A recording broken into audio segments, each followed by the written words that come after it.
এই ঘটনাটা ঘটবে আমার দয়াল নবী আগেই জানেন।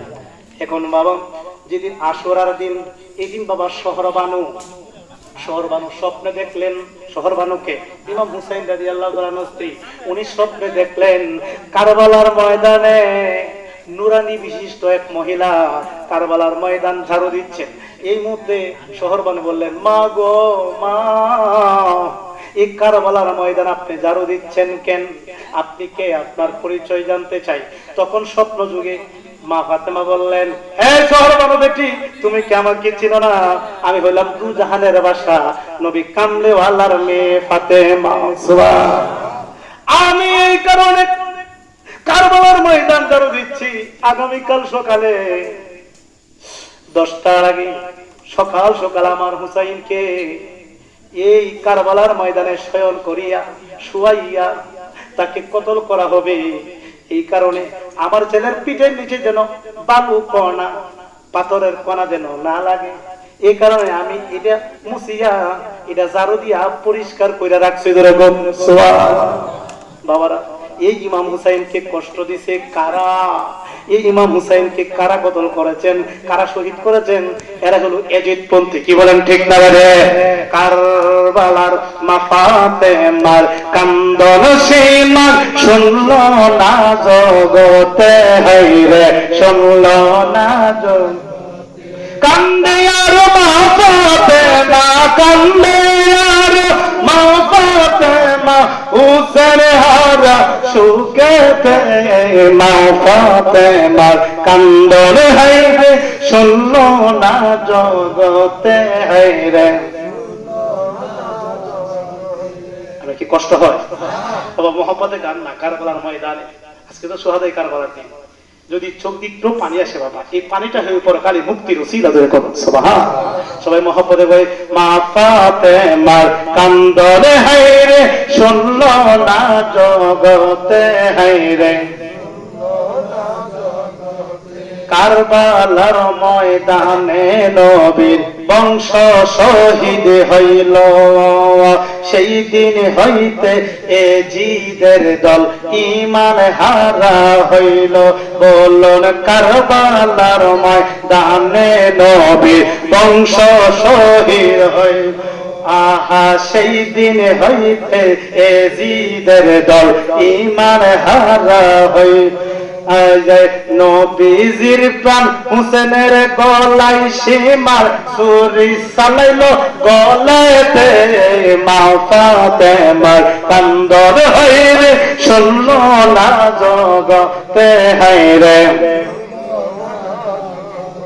পানি পানি করে শহীদ হইল যেদিন কারবালায়, নিষ্ঠুরে জিদে হামলা চালায় নবীর বংশের কাফেলায়। ঠিক বলেছে? পানি পানি করে শহীদ হইল যেদিন কারবালায়, নিষ্ঠুরে জিদে হামলা চালায় নবীর বংশের কাফেলায়।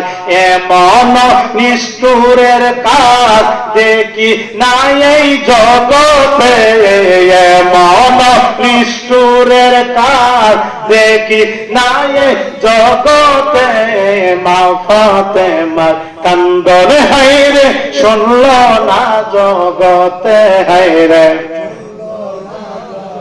কান্দে আর মা ফাতেমা, কান্দে আর মা ফাতেমা, হুসেন হারা সুখেতে মা ফাতেমার কান্দন হায়রে শুনল না জগতে, হায়রে শুনল।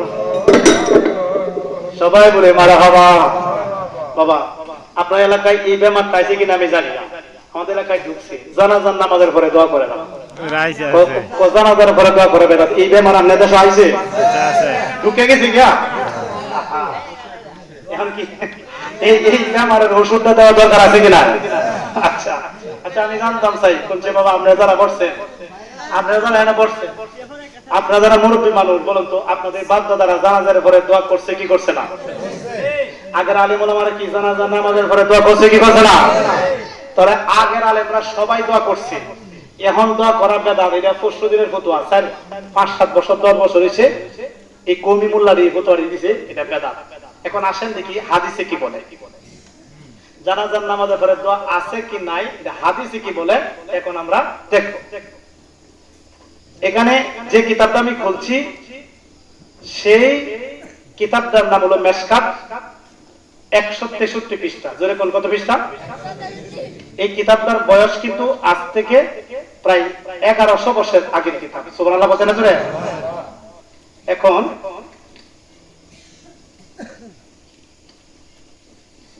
ইদা সাল্লাইতুম আলাল মাইয়্যিত ফাখরিজু লাহু দুআ, জানাজার নামাজের 260 পৃষ্ঠা।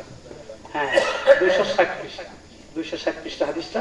আমি আপনারা কেউই বিরক্ত হবেন না, কারণ এখানে অনেক যদিও এখানে আসতেছে না কিন্তু দূর থেকে শুনতেছে কথাগুলা, রেকর্ড করতেছে। হ্যাঁ করো, না থাকলে জিব্বা কেটে ফেলবো। এখন আমি কিতাব দিয়ে আসি, আসো এখন এই মুহূর্তে আসো, আমি দেখাই দিই, না থাকলে জিব্বা কেটে ফেলবো। হ্যাঁ রেকর্ড করো, কথাগুলো কালকাই মিলাই দেখবা আছে কিনা।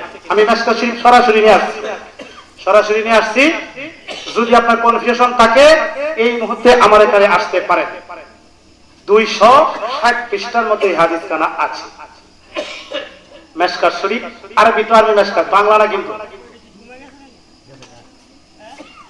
260 পৃষ্ঠা এই যে হাদিসটা পড়ে আপনি শুনেন, হুজুর দেখেন তো হাদিস আছে কিনা।